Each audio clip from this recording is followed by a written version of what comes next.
Hello and welcome to this video, all about private channels in Microsoft Teams.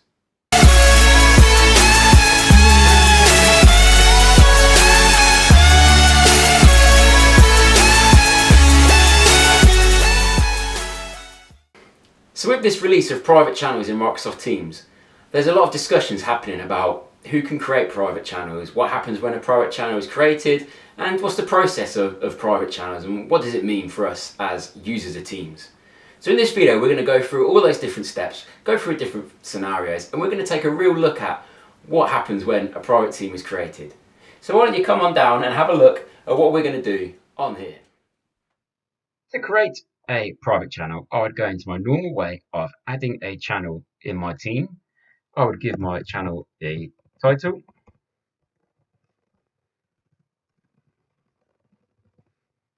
And then down the bottom here, you can see how I've got some privacy settings.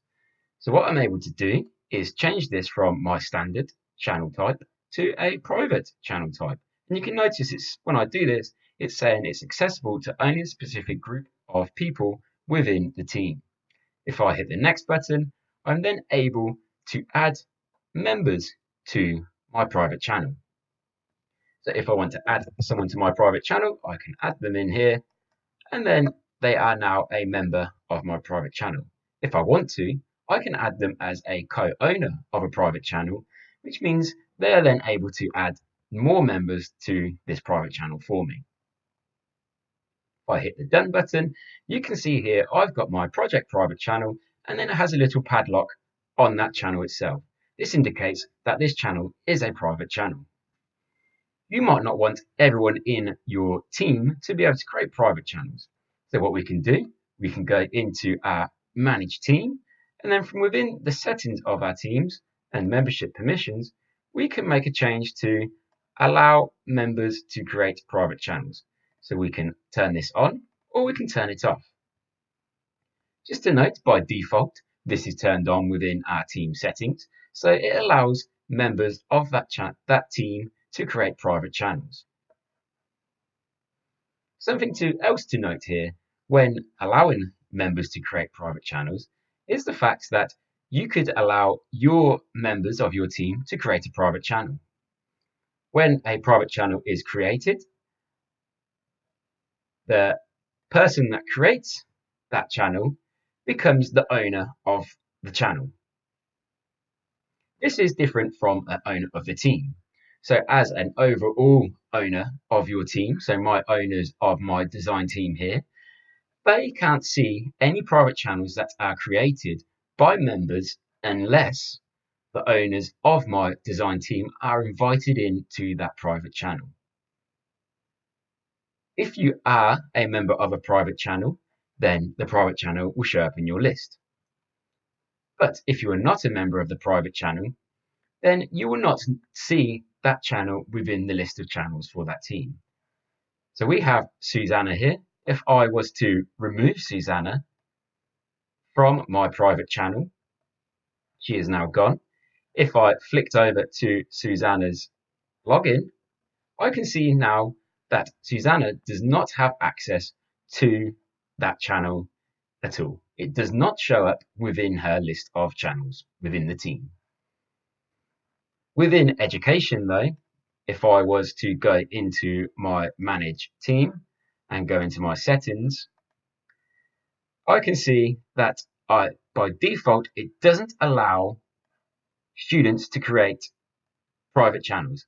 So this team here is a class team, and I cannot actually turn this feature on to allow the members of my class team, so my students, to create these private channels. So you as a teacher knowingly know that the members, so the students, can't create private channels. If an owner of a private channel was to leave your company and their account was shut down, then a member of that private channel will automatically be promoted to be an owner of that channel. Or if an owner of that private channel was removed from your team, then a member again will be promoted to being an owner, unless you have more than one owner of that private channel. If you have multiple owners of the private channel, then another owner will stay the owner of the channel if one owner was to leave. When a member is removed from a team and they are a member of a private channel, then they are also removed from that private channel. So they will not be able to access that channel in the conversations or the files of that channel if they are removed from the team on a whole. So what happens when we create one of these private channels? How do these special permissions occur to our private channel? Well, if we were to look in the back end of Teams itself in our SharePoint environment and within my site contents of my SharePoint environment, I can see that my private channel doesn't show up within my documents area. So I have my folders which relate to my channels in my documents area of my SharePoint environment for my team here. So this is my design team. This is a SharePoint area that is running in the back end of Teams itself. And within the documents area, I can see that I do not have my private channel within here. And the reason behind this is that when a private channel is created, the channel itself creates its own SharePoint site collection.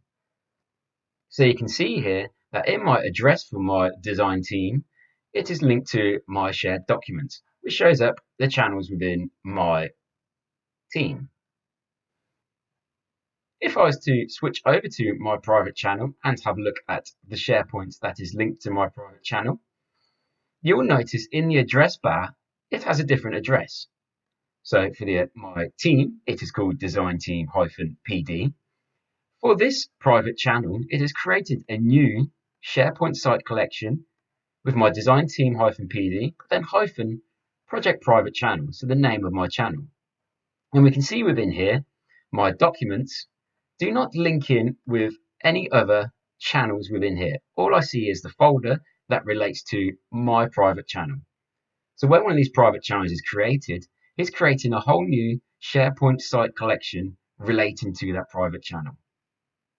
As an admin of Office 365, as a SharePoint admin, you're not able to see these private channel locations within our SharePoint admin panel. As an owner of your team, you don't have access to this area unless you are an owner or a member of that private channel. So, there we have it. We're now able to create these private channels within our teams. We no longer have the need to create teams and have specific people in that team because we want to lock down who has access to the files and the conversations within that team itself. We can do this with private channels. We can have our broader team and then we can lock down certain channels to certain people and have those conversations and those files private for who has access to that channel. This is going to bring a whole new governance way of working though. We're going to make sure that we allow and disallow the right people to create these private channels if you need to. Certain teams, you're going to want to lock down who can create these private channels, and certain teams you might want to leave open for these private channels to be created. Because remember, as an owner of a team, you don't necessarily have access to all these private channels unless you are invited to these channels. Something to note though, guests are not able to create private channels. So that's a good thing. We don't have to worry about our guests creating private channels on our teams. We know that as a guest to a team, they cannot create these. I hope this video has been useful for you. And as always, remember to give me a little thumbs up, a little like on here, subscribe to my channel, and until next time, I'll see you soon.